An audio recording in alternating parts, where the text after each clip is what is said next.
Closely eyes and Kolkata দেখিয়ে দিচ্ছি। এটা হচ্ছে আইজ অ্যান্ড কলকা।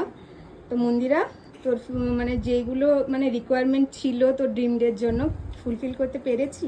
একদম অবভিয়াসলি এটাই আমি চেয়েছিলাম। আমার ড্রিম ডেতে আমি এইরকমই রেডি হব, একদম যেরকম চেয়েছিলাম। Advance hair style and light makeup, nude eyes, red lips, একদম পুরোপুরি I am satisfied. Thank you so much এত সুন্দর একটা লুক আমাকে গিফট করার জন্য আমার এই ড্রিম ডেতে। Thank you so much. আমাকে এতদিন ধরে মানে তুই বলেই রেখেছিলি প্রথম থেকে যে আমার কাছেই রেডি হবো, একদম। তো সেই জিনিসটা ও রেখেছে, আর ওকে এত ভীষণ মিষ্টি লাগছে, আমি কি বলবো ওকে, মানে আমি চিনতেই পারছি না। তো দারুণ লাগছে, দারুণ। তো দেখতেই পেলে ও স্যাটিসফ্যাকশন লেভেলটা। তো কেমন লাগলো এই ভিডিওটা আমাকে প্লিজ জানিও। দেখা হচ্ছে নেক্সট কোনো ভিডিওতে। আজকের জন্য টাটা।